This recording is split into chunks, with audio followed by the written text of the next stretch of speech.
Dr. Sabri Shuker was born in 1936 in the town of Tel Kepe, Iraq. From 1955 to 1960, he attended the College of Dentistry at the University of Baghdad.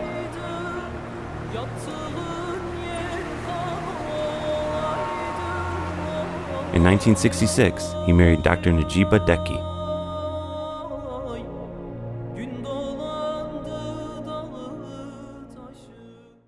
In 1969, they moved to the UK to pursue higher education, and both graduated with the highest degrees in their fields. Dr. Shuker returned to Basra in 1973 and became the first maxillofacial surgeon in Iraq. Growing up, I really wanted to be a car engineer. I really loved cars, and that's all I wanted to do. And being the only son, I had no choice but to look up at my idols and my parents, being one of them, and going to their work and seeing how much help and how much of love that their patients have for them, how much love they have for their patients. It was something very precious to see. Well, saving life, there's no area they need immediate saving life as war. In 1980, the Iran-Iraq War began. We have no idea that this war would started. And we were in the hospital. All of a sudden, we were told as surgeons or doctors, nobody will go outside, stay in the hospital. And after a couple of minutes, the bombardment started. It was the longest conventional war of the 20th century. My husband was always busy with the patient, and he was the only maxillofacial surgeon in Basra. I worked in a hospital when there was big battle, south of Iraq. It was the key area of that war. If the Iranian crossed the Shatt al-Arab to take Basra, that would be disaster to Iran. And it was the key to the sea or the Gulf. And so the Iraqi, they fought tough, and both of them, they lost a lot. There was days when the hospital received 2,000 patients, casualties, I mean. At least 10 to 15% of them, they have facial injuries. It's the statistic. And the facilities were limited despite the big hospital. So you have to work sometimes 18 hours, sometimes I've been worked until I fainted in the room. So I used to call the hospital, and they said, well, he started the cases which last very long time, 6 to 8 hours doing the case. So the cases were massive destruction of the face, and he used to do them, and I was really proud of him. Through his work, that you know that he has made great effort into advancing medicine, especially his specialty.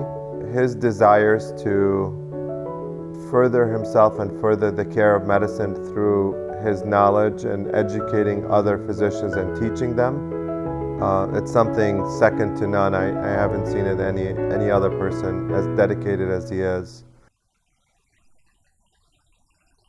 In 2002, Dr. Shuker moved to the U.S. to reunite with his family. Dad came in, and he still had a lot of energy, a lot of ambition, a lot of dedication, wanting to continue to work and serve humanity and patients and take care of them. Unfortunately, rules and regulations in the United States require that my dad will go through medical school or dental school and then go through training. I felt, and he felt, as much as it was hard for us to decide that way, it was not best suiting for him. And reluctantly, he accepted the lifestyle that we have here and chose to retire prematurely. I spend my time, since I came here, it is very close to us, Western Bloomfield Library.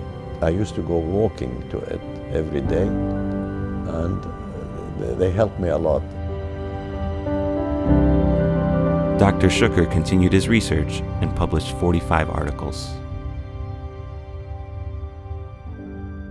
I have been a full-time librarian here for 10 years. My name is Amanda Bacallis, and I work here in Adult Services.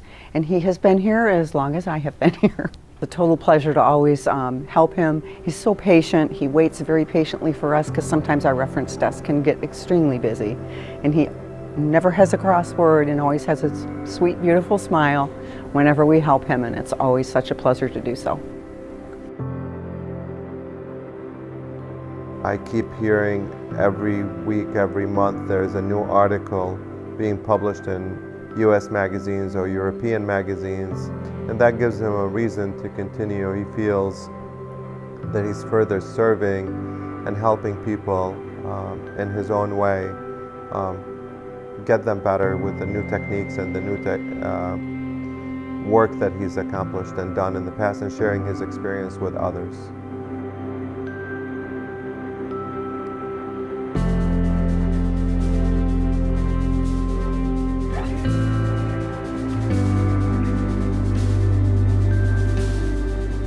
To receive an award in this time and this age and from my community, it is one of the best ever, because I thought nobody will remember what I have done. And the family, they are very happy, very excited. Even the kids and the grandkids are very happy. Many thanks to Dr. Mus'ab Gappi. He is doing a great job, and I'm very grateful for him. I believe Dad is a genius in my eyes, and his contribution to humanity and his patients is unbelievable.